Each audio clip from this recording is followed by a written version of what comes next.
Good afternoon, everyone. My name is Clint Randall, and I'm Amanda's coworker on the Get Healthy Philly program, one of the Get Healthy Philly staff members that is sort of, as I like to think about it, infiltrating other departments. Obviously, this is a public health department-led initiative, but I think one of the strengths of the initiative is the fact that it's brought together notably health and planning departments. But in addition to health and planning departments, also the transportation office and parks and recreation, and so I think that's an exciting piece of this. And I'm really here to discuss what I do every day, which is figuring out a way to institutionalize a commitment to better health in our planning activities, and that's both the forward-thinking, long-range plans that we do, as well as what regulations we are putting forth and enforcing with regards to zoning, as well as what we can do, just in the day-to-day process of reviewing projects. So without further ado, changing planning policy, regulation, and practice. Easier said than done. So as Amanda covered, obviously a lot of the analysis that's going on is informing what we're doing currently, but one of the exciting things about Get Healthy Philly is it overlaps perfectly with an update to both our comprehensive plan and our zoning code, and this really became sort of a really obvious place for me to focus my work as I started about a year ago. And so my role, being physically housed in the planning department, was to work on the comprehensive plan rewrite and the zoning code reform, and to make sure that both of those documents, as sort of the overarching policy and regulatory frameworks for our city, are promoting and enforcing better health. And so that's sort of been year one of what I've focused on, and I'll talk about that on the following slides. But then at the end of the presentation, I do want to talk about implementation and how the planning department helps to sort of take these, healthful policies and apply them on the ground. And we're doing that through a series of district plans, which are the second phase of our comp plan process. And it's through those district plans that we'll be doing zoning remappings. And to assist with that, my specific role is to lead health impact assessments for each of our 18 planning districts, which Amanda already showed you. So that's sort of what I'll be going through. So the comprehensive plan, it's called Philadelphia 2035, and I think it's important to note that this was an important opportunity to seize because this was our first full update of the plan in 50 years, and obviously there was a lot about our 1960 comprehensive plan that was no longer relevant, and I think most importantly for this audience didn't address a lot of the health and well-being and safety and quality of life concerns that we have in 2011, since our concerns now are different, in a lot of ways than they were 50 years ago. So again, just the opportunity that this document presents to raise awareness of health and promote this kind of health-conscious decision-making, that was what we wanted to seize on. And the work's being done in two phases, as I alluded to prior. The Citywide Vision is the first phase that we've completed, and it's being adopted in a few weeks' time at our May Planning Commission meeting. And then the district plans start immediately after that in June. So in the Citywide Vision, I think it's important, just in terms of maybe advice I would have or lessons that I've learned as far as, ways to integrate health into planning documents. One thing that we did right up front, literally in the first few pages, is to talk about health right next to our economy and our environment as the reason for long-term planning, and as one of the sets of benefits that you stand to gain from thinking about these things ahead of time. And so I think making it explicit that sort of the three-legged stool that we wanted to focus on, health, the economy, and the environment, really raised the profile of health as an issue. We also, right up front, along with sort of the more expected demographic analysis, census information, and kind of trends with regards to employment, we included health statistics and a citywide profile of health that we were able to derive from a biannual household survey that's conducted here. And I think this was important because that makes health a spatial issue, and it really sort of ties the decisions that you make in the built environment to health outcomes, or at least shows people that there are these relationships and associations. And then in the body of the plan, which is structured, I should explain, as sort of major goals, which are then broken down into objectives, and then underneath objectives we have the strategies. Out of the 70 or so objectives that are in our plan, 20 have a very explicit and evidence-based connection to public health, and that was one of the things that I worked hard for, including for the first time an objective all about food, which I'll go through with you in a minute, which has a number of strategies underneath it. And then finally, the most important thing with this sort of citywide framework is making sure that everything that we're talking about and all these good ideas and policy notions can be tracked or measured in some way. And so that was also a real focus of mine, and it applies to the sort of not explicitly health content as well, but it's going to be very useful for our health impact assessments. So our health, our food-related objective in the plan, and there is only one, but it's pretty high level, I think, in the sense that it's a very worthy objective to strive for, and there are lots of things you have to do to achieve what it says on the screen, to provide convenient access to healthy food for all residents. And hopefully, you can see how the mapping that our spatial analyst has done is already informing that. But underneath this, it was, the idea was to come up with specific strategies that could be applied contextually in different parts of the city. And I'll just run through those really quickly. So this idea of multimodal access was really important, and you can achieve that both through zoning that encourages, mixed-use commercial and supermarkets at TODs, but also as a more immediate outcome, this idea of, what about placing farmers markets right there at the transit hubs? And as Amanda said, 2 of the farmers markets, if not 3, that were opening in 2011 through Get Healthy Philly are already acting on that strategy. So I was pleased to see that was an early win. And to do that, it was just a question of getting all the right players in the room and making sure that the transit agency and the food trust and health and planning and the mayor's office of transportation were all talking to each other. Another big one is the idea of agriculture and food distribution at our existing community assets in places that we're calling key neighborhood centers, which is a concept that we kind of explore in the plan. So this is an existing policy push, the idea that we can green our rec centers and green our schoolyards and use them to kind of do double and triple and quadruple duty as far as being places for recreation as well as places for education outside of school. And so we want to really think about, using city-owned land to kind of put our money where our mouth is and support urban agriculture. This one, again, sort of a no-brainer, but to make it explicit and make sure that it's in our plan, farmers markets along these commercial corridors that are already walkable, that are already trafficked. And then local food production through zoning that permits urban agriculture. I'm pleased to say that both urban ag as a use as well as rooftop gardening are both included in our draft zoning code that's heading to City Council next month. And these are both as of right policies, which means that you don't need any special permitting in residential or commercial districts to do either urban agriculture or green roofs. And then developing standards and guidelines for gardens and urban ag, that's something that we haven't started yet, but again, we wanted, I think when you're doing comprehensive planning, it's really important that if, you want to start making progress on something, you need to explicitly state it up front.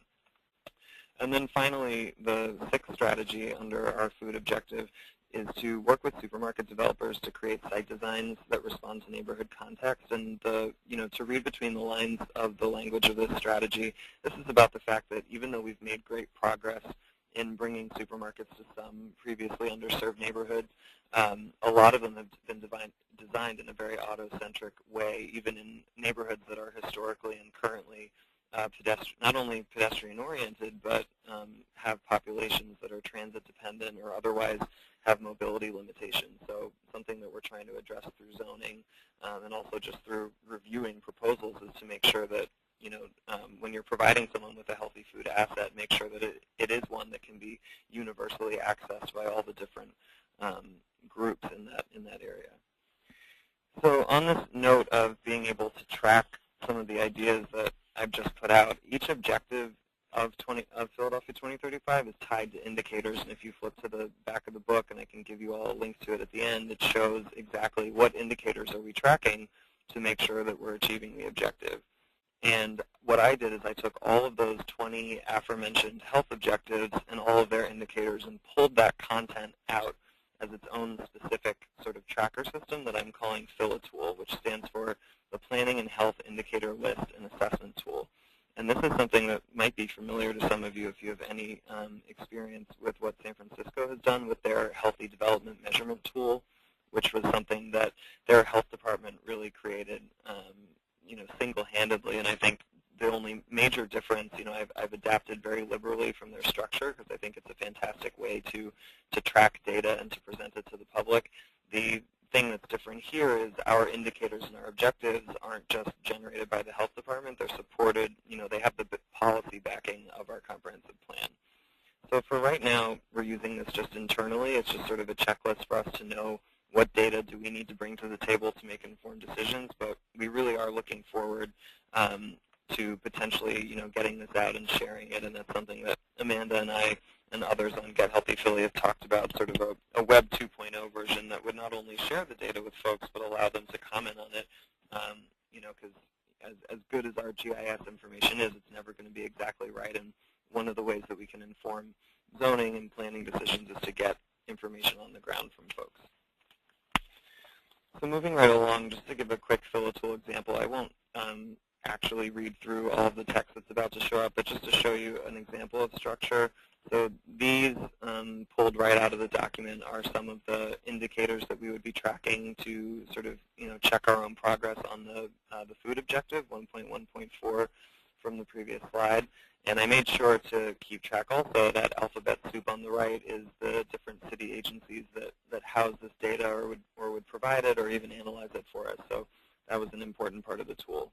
And then another important part is recognizing that built environment data only tells you so much. It's when you overlay it with some health outcomes and demographics data, such as the indicators that you see at the bottom of the slide, where you really start to get how these things interact with each other. And I think that also informs the decisions that we're making. So moving right along, the zoning code, which is admittedly still in flux because it has not yet been adopted by City Council, has a couple important food points that I thought would be useful to share with folks. And I provided the sort of technical numbers in case you want to go to zoningmatters.org, which is our zoning code reform website, and you can actually search through the PDF of our draft code. But the two big pieces that I worked with the Zoning Code Commission on were making sure that we got urban ag in there as an as-of-right use. And then another one, which I'm proud of, is the second one, encouraging fresh food markets by essentially providing either density or height or buildable area bonuses. And it would take a little while because the differences, depending on what base district you're in, there are different incentives that apply as far as how much space or how much density or additional height. But the idea is that by signing on a fresh food tenant or by including a supermarket into the design of a commercial or mixed-use project, the developer is essentially getting more buildable area, which translates down the line into a financial incentive to include a healthy food source in new development. So all of this is summarized in the report that you see on the screen, and I'll give you links to all this at the end. I felt it was important, in addition to making it explicit in our comp plan, I felt it was still important to pull the content out and sort of, put it all in one place so that people didn't have to kind of glean this commitment to health by, going through the entire comprehensive plan. So this is a shorter report that consolidates this for people, and I view it really as a companion report, and it does another important thing that the comp plan doesn't have space to do. It explains, sort of the scientific evidence base for why these objectives have a connection to health outcomes. And then, and then the last bullet there, it lays out some tools that we're going to use in district plans for health impact assessments, which is what I want to cover now in the next 5 minutes. And then before I do that, sorry, forgot about these two slides. So I think another important thing, planning departments may not historically think of themselves as, educational groups or that they're really about raising awareness, but we thought it was important to sort of be one of those voices raising awareness. So our new comprehensive plan website, which you're seeing a screen cap of, www.phila2035.org, the link will be provided at the end. You can see right across the top there, there is a Healthy Communities link. It's one of the major tabs on our comp plan website because we wanted to emphasize for people, what is this connection. And another neat thing that I have the opportunity to participate in June is our Planning Commission also sponsors something called the Citizens Planning Institute, which is essentially an adult education planning school that we offer on a periodic basis, and it essentially empowers folks to be a more effective, community voice as they deal with planning and zoning and development decisions in their own neighborhoods. And for the first time, this June, we're going to have an elective course that I'm teaching called the Health Impacts of Planning, which again just makes explicit that connection. And then this is just a screen cap of the landing page of the Healthy Community section, and you can see on the right that this section has several pages in it, including these two that I'm going to focus on for the remainder, talking about health impact assessment as something that we're going to incorporate into all of our plans moving forward, and then the development of a healthy planning toolbox, tools that we can use to complete health impact assessments. In the interest of time, I'm probably not going to go through what health impact assessment is. If the print is big enough, you can read it right there on the screen, but I'm sure many of you are familiar with this sort of emerging movement. And the idea that we decided to move forward with was district plans were a really appropriate scale to introduce this HIA process to Philadelphia. So going back to the districts that Amanda showed you, I want to show you them in a slightly different way. You can see on this map, they're color-coded. This is the process that we're going through to complete the district plans. We're allotting essentially a 5-year time period that would cycle through kind of, indefinitely into infinity. And the idea that with district plans is that we're really applying all of these concepts that we've been talking about today. We're turning them into specific recommendations, and we're doing zoning map revisions for those entire areas. And that's one of the reasons why we're making it sort of a slightly more drawn-out process, because the process of updating such an outdated zoning map is a really, it's going to take a lot of work. So within district plans, in terms of food access, obviously we can use the data sets that we're developing today to understand what our baseline is. And then we can use other indicators from Philitool to inform our food-related recommendations. And those might be about zoning to encourage, fresh food sources. It might be about infrastructure improvements to improve access for carless households. And it might inform the work of our partner organizations and agencies. And, some of the things that we talked about earlier today, it might inform future locations for any of these existing healthy food programs. And I think, too, and I'm sure you've all heard this a lot before, but having this data to back it up really reinforces our recommendations.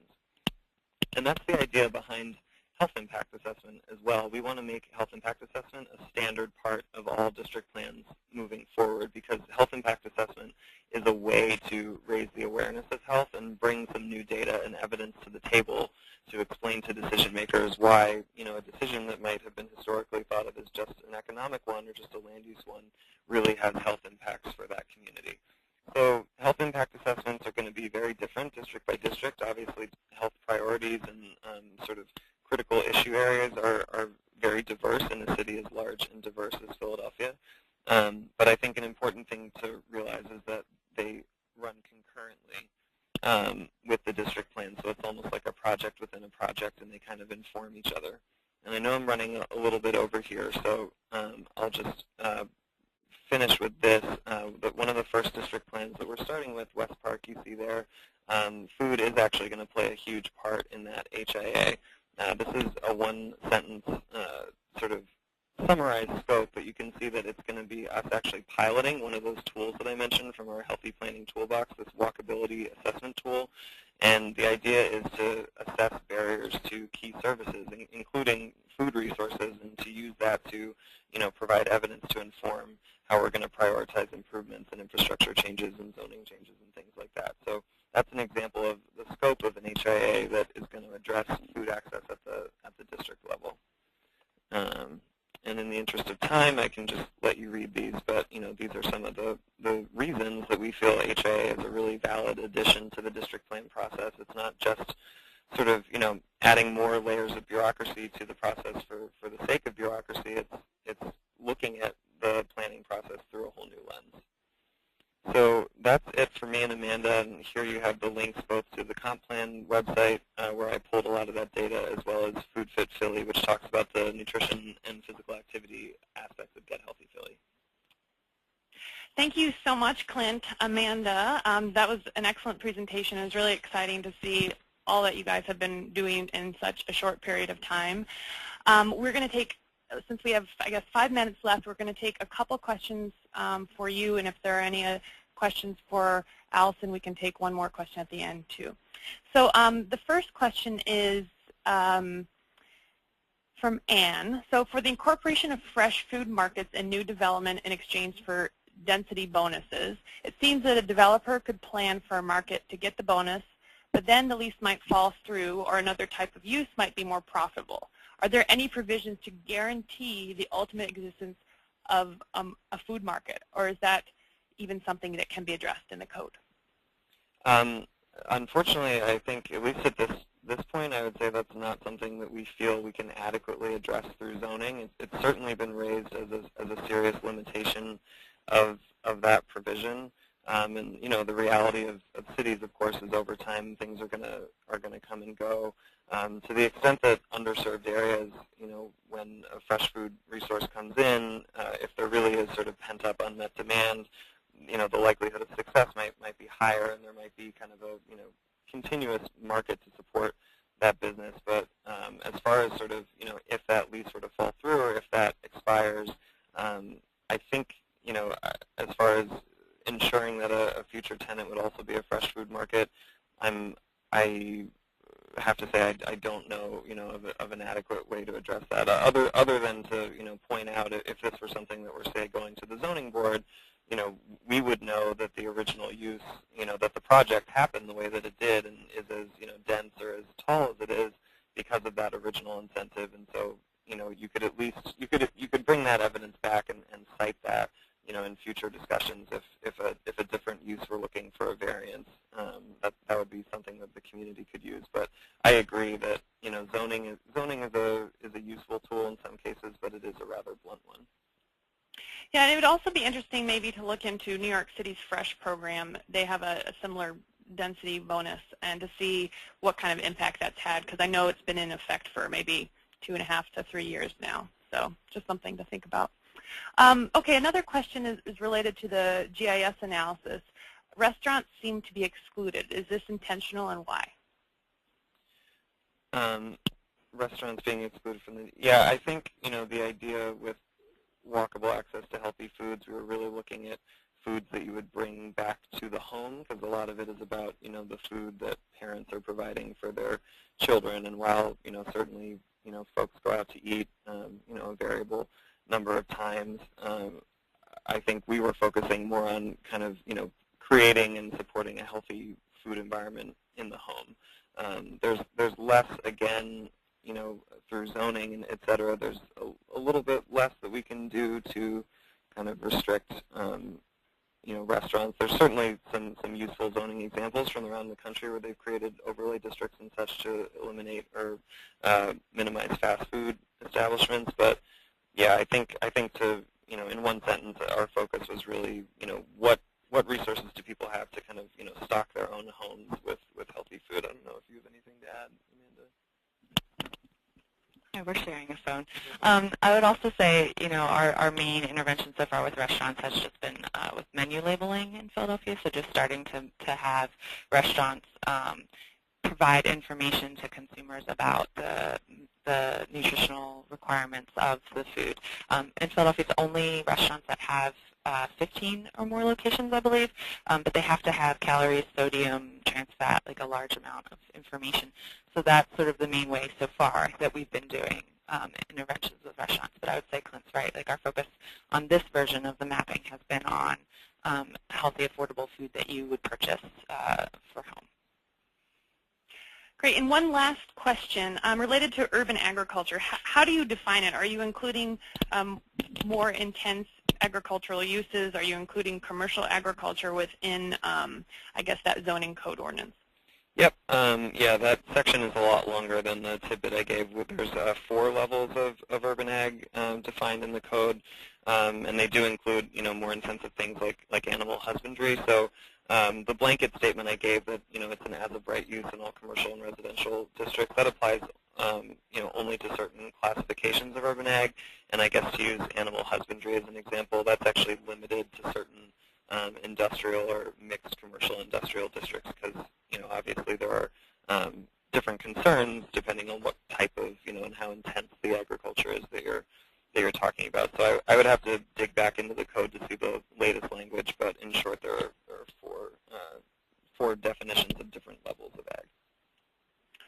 Well, thank you very much, Amanda, Allison, and Clint. Unfortunately, we are out of time, even though I think there's plenty of additional questions to ask. I want to let all the attendees of this webinar know that the presentation slides as well as the audio are going to be available on APA's website in a couple of weeks, just like we did with our first webinar.